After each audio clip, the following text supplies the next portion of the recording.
Good afternoon. This is the Midday Brief on Joy News on Multi TV. My name is Gladys Osei Oredu. In the next one are stories making headline: illegal miners trapped in the Monday's disaster at Chichire in the Upper Dentra East Municipality of the Central Region were reportedly left to their fate as traditional customs forbids the locals from engaging in any activity on Tuesday. But a traditional ruler says when there are human lives involved in a matter, it should overrule tradition. We also will bring you excerpts of Justice VCRAC Crab's lecture and good governance and democracy key, among which is the winners takes all syndrome, which he contends is not the best. These plus wellness, showbiz, sports and international coming your way in the next couple of minutes.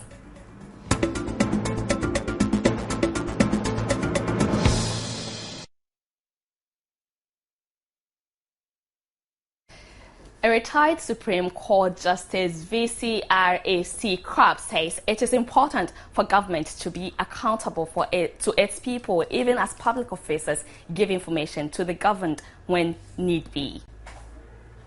Government accountability is achieved through the use of a variety of mechanisms. These mechanisms are political, legal, and administrative, designed to prevent corruption and ensure that public officials remain answerable and accessible to the people they serve. Minister means to serve, not to lord it over others. In the absence of those mechanisms, corruption rules the day. It is evil to keep people in darkness. For government to be accountable, the people must know what is happening in government. It is wrong for a public officer to tell a citizen, I cannot tell you what I know that you know you have a right to know. That is transparency in government. A transparent government holds public meetings and allows the people to criticize and condemn, whether by green papers or white papers. It is an important responsibility of the government to keep the people informed. He also touched on the integrity of elections and government's mandate to deliver without narrowing into its parochial interests. You win an election as a mandate for the development of the country as a whole, for the benefit of the people as a whole. A political party is a unity of interests. As such, they organize the unorganized into their supporters, the most important asset of a political party.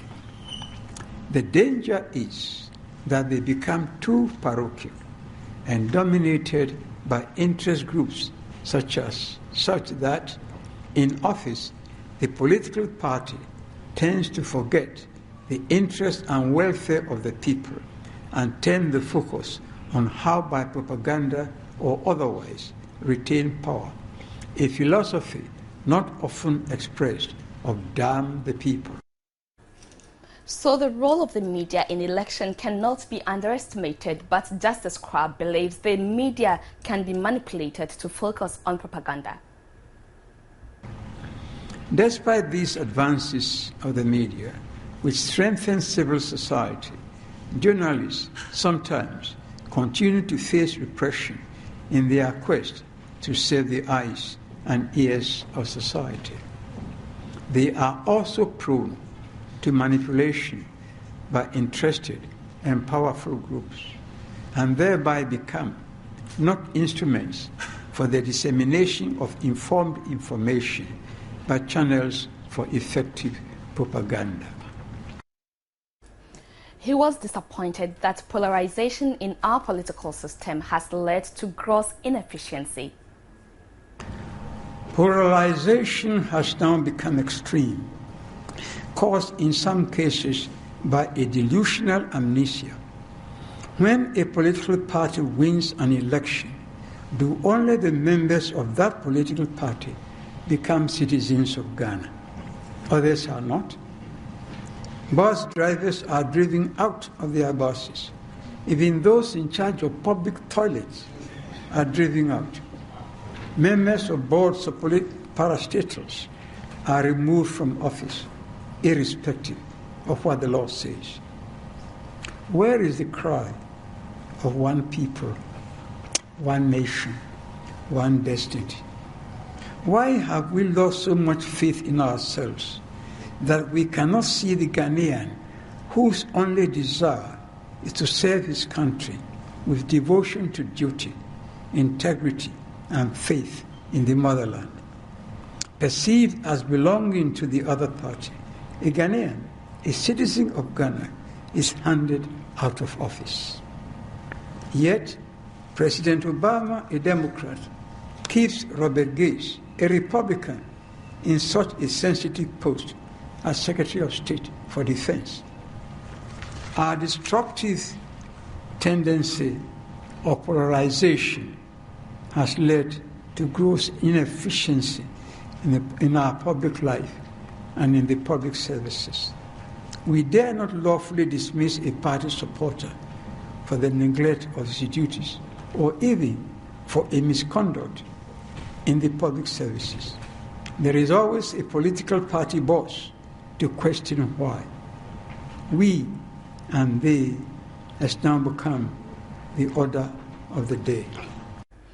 Justice Crabb took a swipe at members of parliament for coming together only when it is in their interest, while they never agree on other issues. When a member of parliament accuses members of parliament of having taken bribes, what happened? When the crocodile comes from the lagoon and tells you it is cold down there, do you challenge him?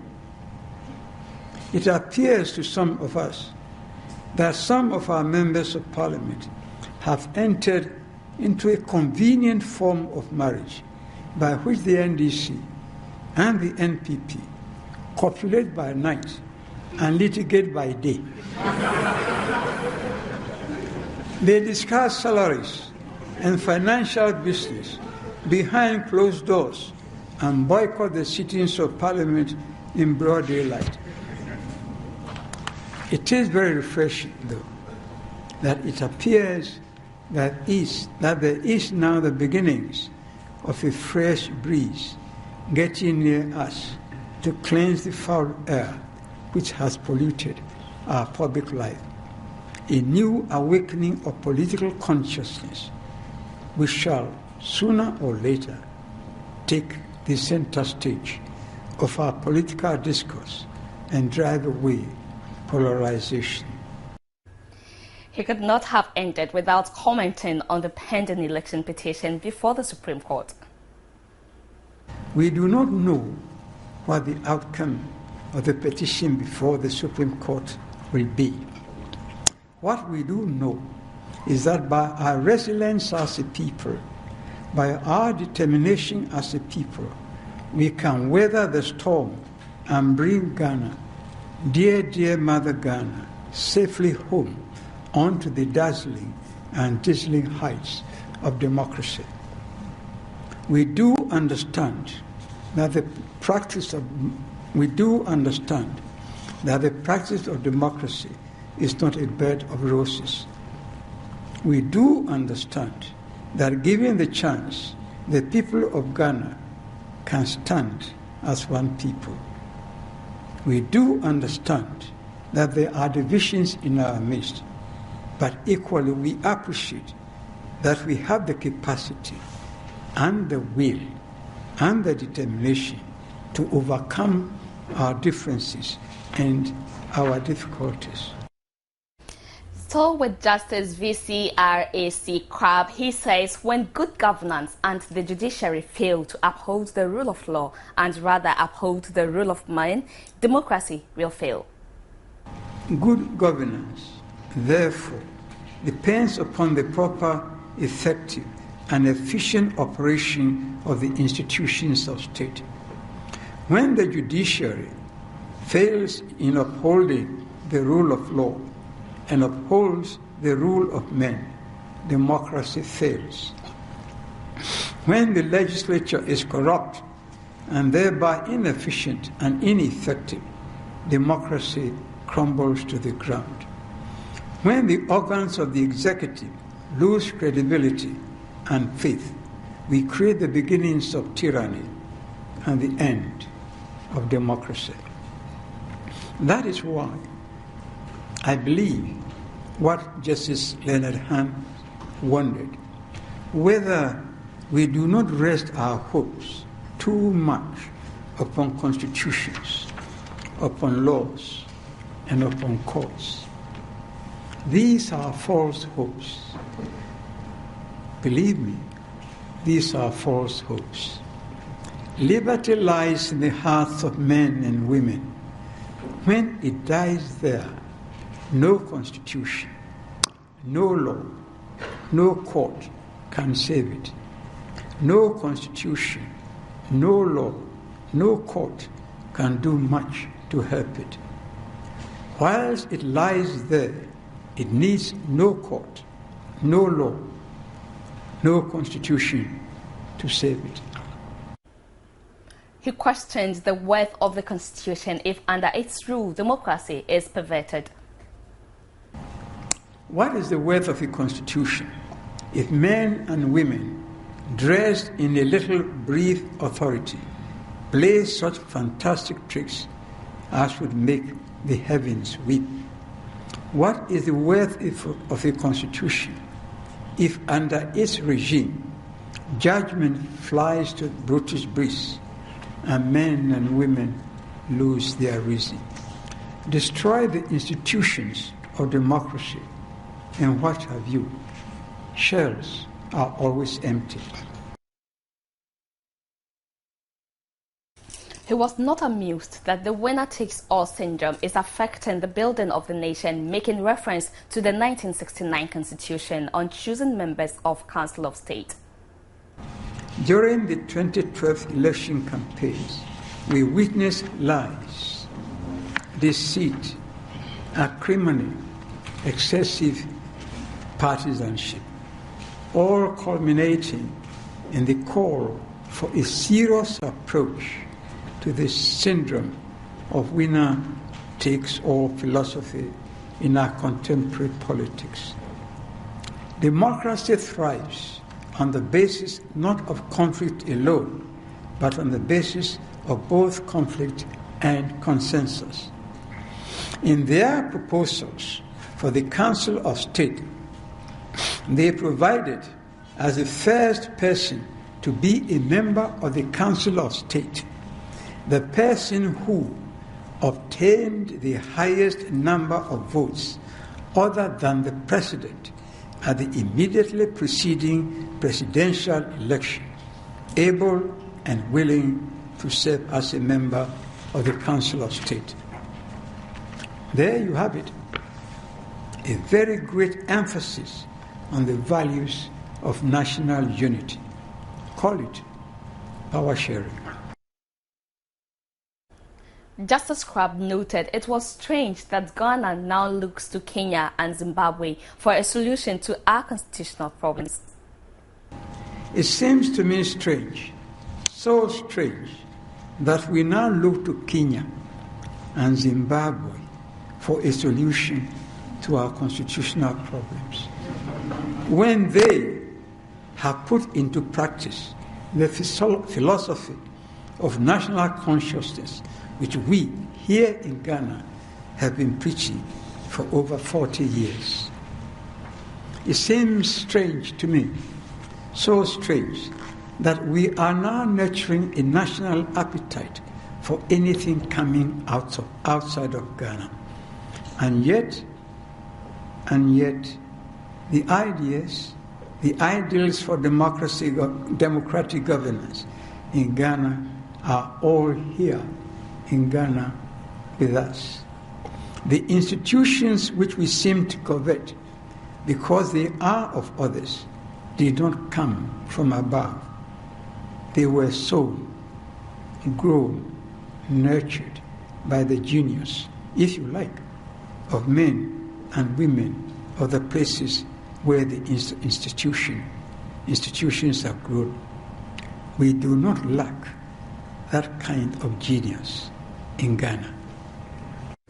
Away from the CDD lecture, the first respondent in the election petition case before the Supreme Court yesterday began cross-examination of the petitioner's chief witness, Dr. Mahamudu Bawumia. The cross-examination, which lasted nearly 4 hours, was dominated by a mantra from the counsel that sought to expose what he believed is a fundamental flaw in the evidence adduced by Dr. Bawumia.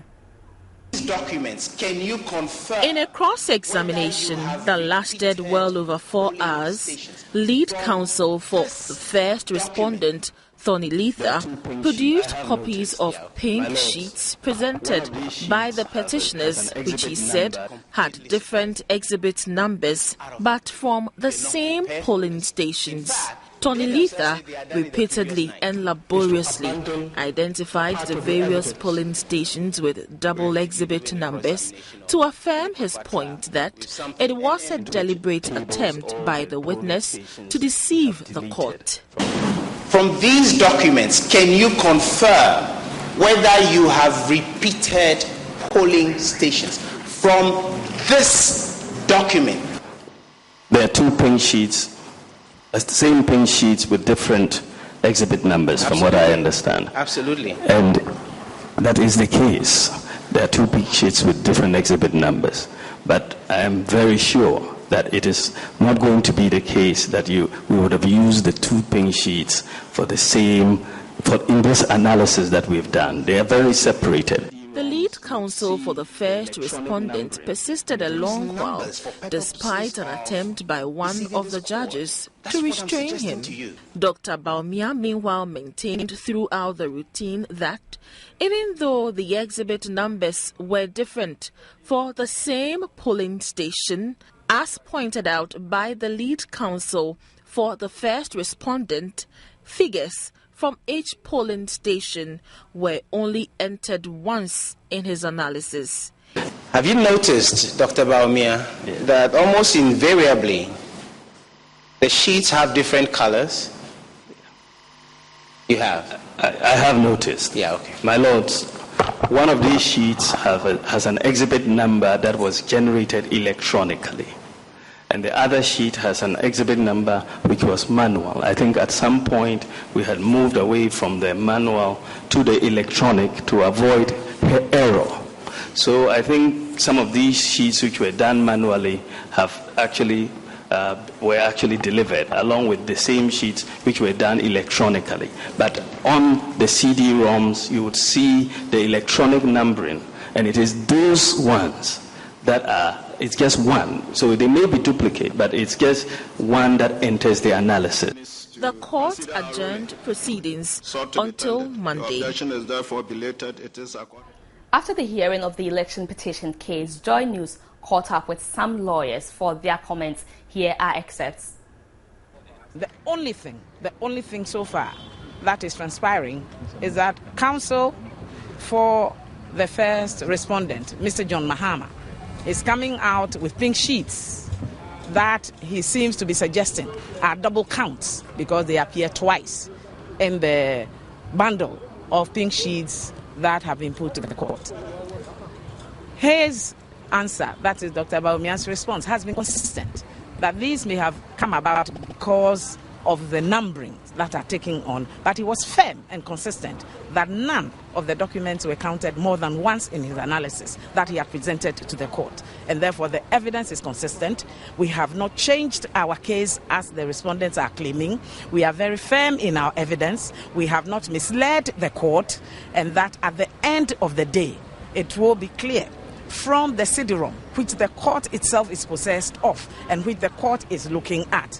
You will realize that the evidence that has been given by Dr. Bawumia is consistent with the documents that have been put in, and that there has been no double counting whatsoever. Should anybody say that he's backing down on his evidence, I must say firmly that that would be a gross misrepresentation.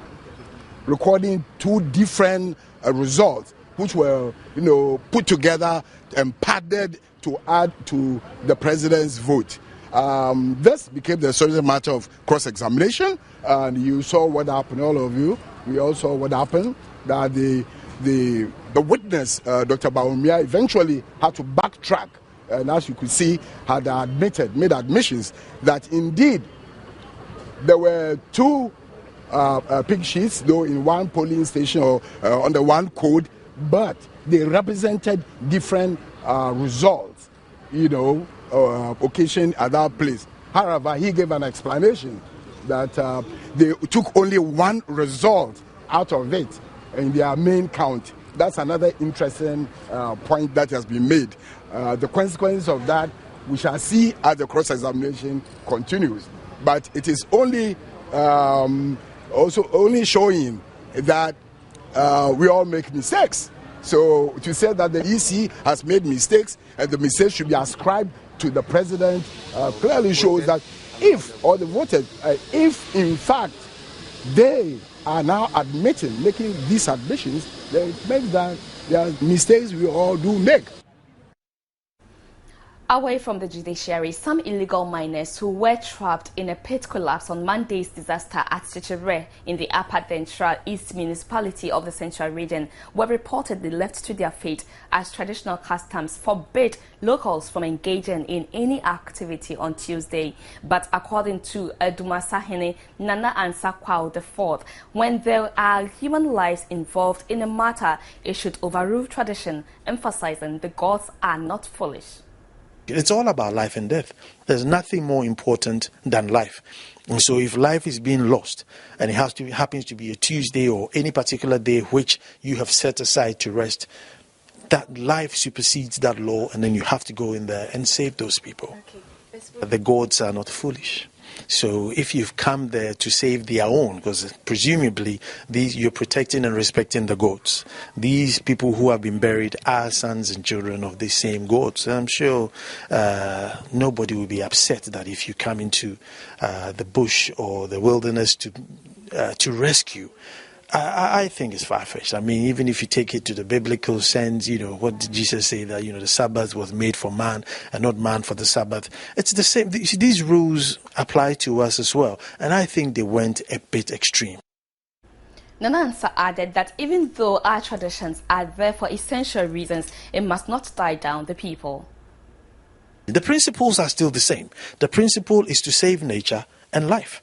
So as time goes on, the way in which you're going to save nature and life will also change. Even though we don't respect nature anymore, but if we did as our forefathers did, as times are changing, we should also change nature. So yes, times have changed, and you can't just be stuck in the old days. You have to move. By still maintaining your tradition and your culture, you still have to move on. 16 bodies comprising 2 females and 14 males said to be between 18 and 50 years were retrieved from the collapsed pit. Moving on, Ghana has been identified as one of the major transit points for migrants seeking greener pastures in other countries. The Ghana Immigration Service has therefore announced strategies to curb the trend. In 2012, a total of 315 Ghanaians were deported from abroad for entering into countries illegally. These people acquired documents through the help of middlemen who usually use wrong information. Others also try entering these countries through illegal route, and 90% of these people are reported to lose their lives as a result of the inhuman conditions they have to endure. I met a seaman who told me that he tried 4 times. It was on it was the 4th occasion that he managed to enter wherever he was going. He told me a story about some people who were found on board and were bundled and put in drums and just put in this. I said that we are not in the days of Jonah, but if we were in the days of Jonah, the human being in the barrel wouldn't be able to come out of the barrel for whale to swallow. To help easily detect fraudulent traveling documents or any other document with security features, the Ghana Immigration Service established the Document Fraud Expertise Center 2 years ago, and the center has been able to detect several fake passports with the help of their state-of-the-art facilities. We have a collaboration with these international partners. So all issues from the embassies and high commissions, when they are not sure of doing these applications, they refer them to the Center for Analysis for us to make pronouncement on them. Ghana also has an anti-migrant smuggling legislation to help rid the nation of migrant smugglers. If you engage in migrant smuggling, you have what? Committed a what? An offense. And because for an offense, an act to be an offense, it needs a sanction. It is provided that a fine of not less than 625 penalty units, or not more than 1,250 penalty, or your term of imprisonment, or both. At a seminar to educate the media on the dangers of migrant smuggling, its director, COP Dr. Peter Redu, called on the media to help raise awareness on the dangers associated to the activity in order to curb it. As you are all aware, no matter how elaborate the preventive measures we put in place, those measures alone cannot totally succeed in curbing the phenomena of smuggling of migrants and trafficking, unless we all put our shoulders to the wheel. Hopeful travelers have also been advised to be careful of who they approach for help to secure travel documents.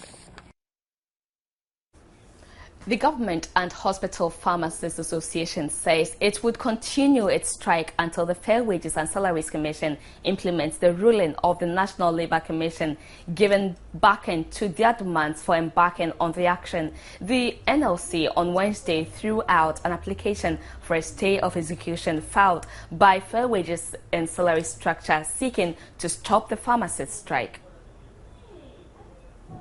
Application by the Fair Wages and Salaries Commission sought to stay the execution of the NLC's ruling that a grading structure provided by the Ghana Health Service be used as the basis for determination of the pharmacist salaries. But the favourable ruling only seemed to have buoyed Gospel's resolve, insisting it would not call off the strike until the issues of interim market premium, conversion refund and the reduction of their pensions are dealt with.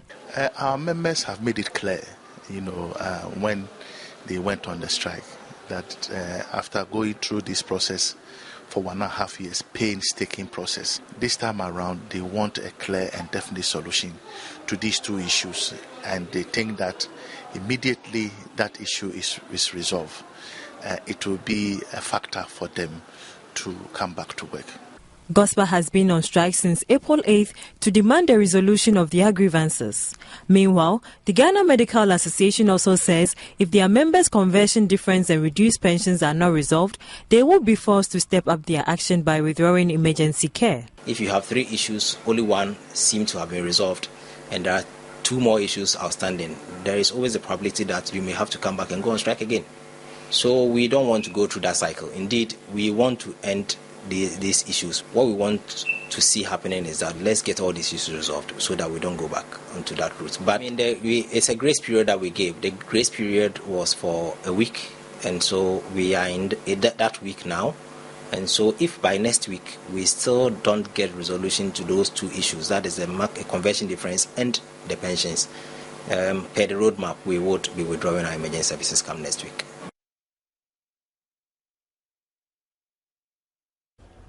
President John Dramani Mahama has directed the Minister of Food and Agriculture, Clement Kofi Humado, to act as Minister of Finance in the absence of the substantive minister. Communication from the Flagstaff House to the Daily Graphic said the Finance and Economic Planning Minister, Seth Tekpe, is leading a government delegation to the spring meetings of the International Monetary Fund, IMF, and the World Bank. The communication also announced that Dr. Joe Otun-Ejei had been asked to act as the Minister of Education, as the substantive minister, Professor Nana Jane Opoku-Agyeman, is attending the annual UNESCO meetings. Moving on to Samad. Techiman Methodist Junior High School has seen no rehabilitation work since its establishment in 1946. This is in spite of its growing student population. Having churned out hundreds of graduates over the years, the school structure is now showing signs of aging. The building has developed cracks, an indication that it could cave in. We do apologize for that, but now before we bring in that VT that we just stopped, the provision of quality basic education in the Bonahafu region is still hampered by non-availability of classrooms for teaching and learning. Schools under trees remain a regular feature in the region in spite of efforts by government to eliminate them. Our Bonahafu regional correspondent, Nesta Kafui Ajuma, visited the Techiman Methodist JHS, whose students have now resorted to studying under trees because of their dilapidated structure.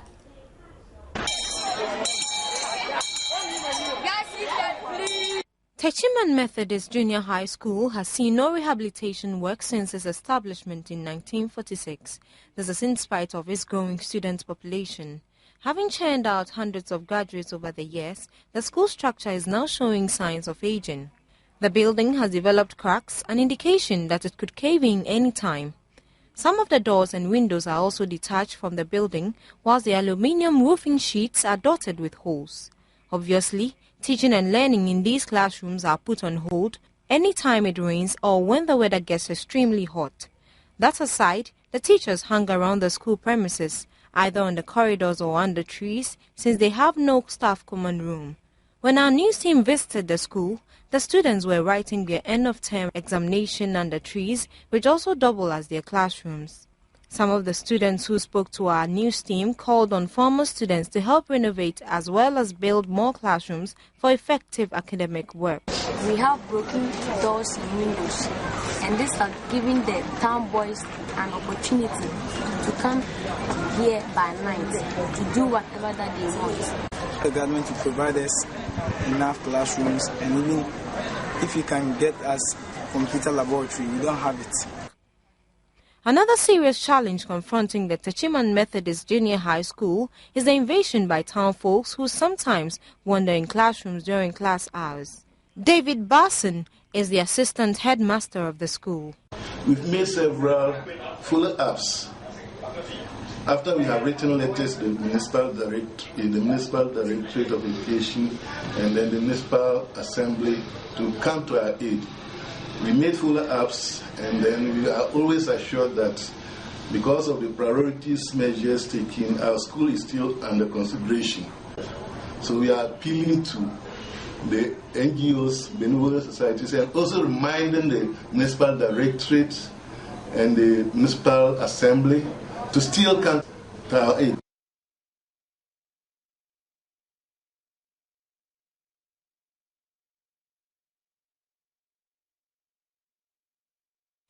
We take a break here. When we come back, we have more stories for you.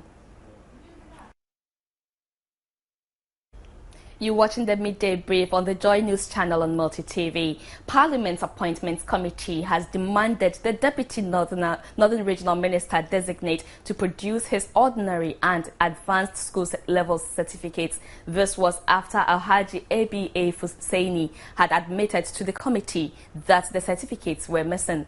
Though the nominee had stated on his CV that he completed his O and A levels education at the T.I. Ahmadiyya Senior High School in Kumasi, he could not indicate the certificates acquired. After further probing, he told the committee the certificates were missing. Alhaji Hussaini explained to the committee that he had left the certificates in the care of his relatives to travel, only to find upon return they had gone missing. But, and I quote, "But I can tell this committee with all honesty and sincerity that I have earned those certificates, but unfortunately, it's just that I don't have them now," unquote. He told the vetting committee. But a member of the committee, Baba Jamal, not satisfied with the answer, insisted that the nominee should find other means of retrieving the certificates. Baba Jamal says, with his certificate, he knows when it's missing. He can still go back to the institutions where he schooled, and they will give him copies there. He also said he can always do that, so it is important that he does that and gets the certificate to the vetting committee, so they are satisfied with the documents he provided. The former media man, now a deputy minister, displayed his prowess in Proverbs. Here I feel. It was the hippopotamus who said, in reaction to criticisms about the trail of destruction it left in its wake after it had moved, that criticism was misplaced because it did not take cognizance of his size. Poverty has no respect for tribe. If you are a poor man, you attempt going to another person's house to mention your ethnic origin, you'll be driven out more than with the speed that you even came. And that is why, even as a visitor who relishes very posh meals, if you visit a man, if you are making a visit, you visit somebody who can kill a fowl for you, not the man who has many fowls. The Dogombes have a saying that if somebody dies in the market, you don't need to announce his funeral. You see, if you are, you have in your kraal goats, and then you hear the howl of a hyena, and one of the goats is missing, I'm not sure you ask who caught it again. So, as a man thinketh, so is he. You know, the tongue is a very powerful tool the Almighty has given us. And we, the Gombe, say that the tongue is like a ladder that you use to descend into somebody's belly to know what is there. Mr. Chairman, I have always said that a man who has his mouth in another man's kitchen cannot assert his freedom and independence. This country... Mr. Chairman, please, if the Honorable nominee can repeat and explain the significance to this response. Thank you very much. Mr. Chairman, what that means is that if you go to eat in somebody's house, all the time, you are totally dependent on him for your livelihood. And you went there and he made a point, even to the point of insulting you. I'm not sure in his face you can say no. Because you must have heard the rumblings in your stomach, which will tell you that it is not a wise thing to say no at that time. Mr. Chairman, especially like when you sat in the chair in the course of our debate, I said it on the floor of the House, that it was abundantly clear that the first commandment that came was that the battle was with the people. Rightly so, the people spoke. And the goalpost shifted that the battle was with the Lord. When on December 9th the Lord spoke, they said no, the battle was with the court. And when the court was about to nominee, enough of it. Enough of it. Probably can borrow some of those wise sayings to defend yourself wherever you find yourself. Moving on to some other stories. Quality Assurance Company has launched a new product, the Kingly and Queenly Comprehensive Motor Insurance Policy, which would provide convenience for Ghanaians by responding frequently to their demands in times of distress, like vehicle breakdown, and even in situations when accidents may not have occurred. Queen, it's convenience with royal experience.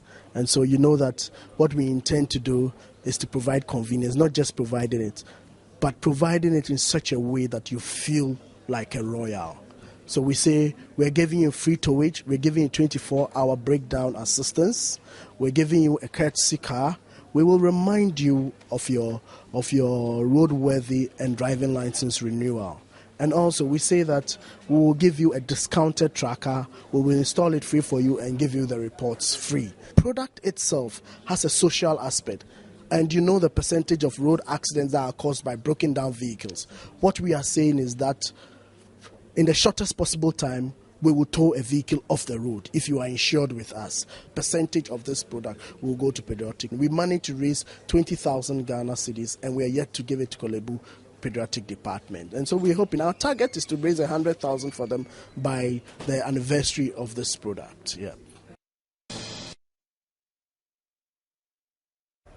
You're still watching the Midday Brief on the Joy News channel on Multi TV. When we talk about cancer, the most common ones that come to mind are breast, prostate and cervical cancer. Colorectal cancer is the 4th commonest cancer in the world and has been ranked as one of the top 10 cancer cases in Ghana. Currently, the percentage of cases presented is increasing and also developing in young people as well. It is estimated that worldwide in 2008, 1.23 million new cases of colorectal cancer were clinically diagnosed, with 608,000 people losing their lives to the disease. Ayati is a specialist radiation oncologist. Colorectal cancer is also another prevalent form of cancer. It's about the 4th commonest diagnosed cancer in the world. And it's also fairly prevalent here in Ghana, usually in about the 5th decade onwards, yes. But then you also have it developing in younger people as well. There's a familial component. In about 8% of people presenting with colorectal cancer, it will be from some form of family history of this disease. And there are 2 main types. You have the one called the familial adenomatous polyposis, where there are polyps present. Polyps are small structures, sometimes with peduncle attached to them, other times just small structures, which are found in the lining of the colon. And the other group have no polyps, but they have some defective genes. We know the genes are what make us, yes. Defective genes, which predispose them to developing colorectal cancer. Genetic analysis also show that colon and rectal tumors are essentially hereditary. Most colorectal cancer occur due to lifestyle and increase in age, with only a minority of cases associated with underlying genetic disorders. Diet that is rich in meat and processed meat also puts you at higher chance of developing colorectal. Meat like pork, beef, etc., mutton, yes. And then processed meats, maybe bacon, sausages, salami, and all, as much as possible in moderation. And other things like excessive alcohol intake, smoking, obesity, also put you at high risk of developing colorectal cancer. And then diet that is rich in fiber also protects you from getting colorectal cancer. In this case, it's protective, where you have fruits, vegetables, cereals like bread, rice, etc. It prevents the food from staying too long at a part of the bowel to allow the toxins to start changing. Is the link with what we call hemorrhoids. And in our local parlance, cocoa, people say cocoa. A lot of people miss colorectal cancer in the initial stages when it could have been cured to some extent, or their chances of survival would have been increased. Because when these symptoms start and you start passing to, oh, then I have cocoa. And there are a lot of people, in quotes, herbalists and others, who have been setting up specialized clinics supposed to be cocoa clinics. So there are a lot of people who go to these cocoa specialists and have management for cocoa. And even sometimes, unfortunately, some of our colleagues do not investigate.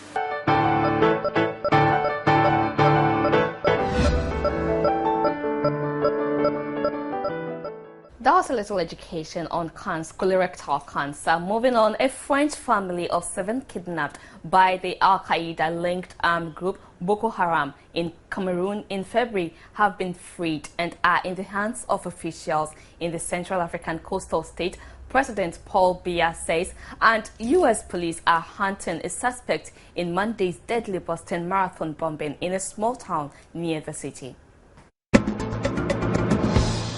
The Music Academy, according to its president, Bais Osei-Kuffour, is part of the union's vision to strategically position its members to grow the industry to meet international standards. And we as people in charge of the music industry, we must go through this kind of leadership training, this kind of management training, so that it would add up to our skills to be able to deliver better for the industry. We are praying that we can establish a training institution that can feed the industry with the required needs. For instance, we don't have any institution that trains people to become artist managers, that trains people to become artist publicists, that trains people to become artist repertoire A&R managers, and so on and so forth. These people are needed for the development of the music industry. Even training people to become artists themselves, showmanship, stage performance.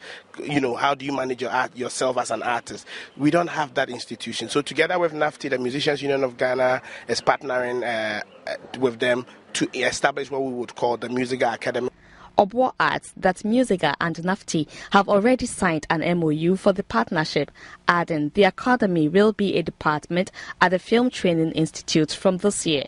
Commenting on recent spate of controversies which have engulfed the union, especially speculations that there have been numerous resignations, this was what the Musica president had to say. No executive from Musica has resigned. It's only until one executive, who is the Central Regional Chairman, who went against the code and ethics of the Musicians Union of Ghana and against the constitution of the Musicians Union of Ghana, and had to meet with the arbitration committee. So after the meeting with the arbitration committee, in order to prevent sanctions, the person decided to resign. That's the only issue. But apart from that, nobody has resigned. Stay tuned to our subsequent bulletins as we bring you more info on this particular issue. Technology giants and Google, Microsoft have both reported rising profits. And on that note, we end the Joy News briefing, midday briefing, and a recap of our headlines. Illegal miners trapped in the Monday's disaster at Chichere in the Upper Dentra East Municipality of the Central Region were reportedly left to their fate as traditional customs forbid the locals from engaging in any activity on Tuesday. But a traditional ruler says when there are human lives involved in a matter, tradition should or be overruled. We also brought you excerpts from Justice Crabb's CGD lecture, which focused on good governance and democracy key, among which is the winner takes all syndrome, which he contends is not the best. We also brought you wellness, showbiz brief, international brief, and sports. Thanks so much for your time. My name is Gladys Osei Oredu.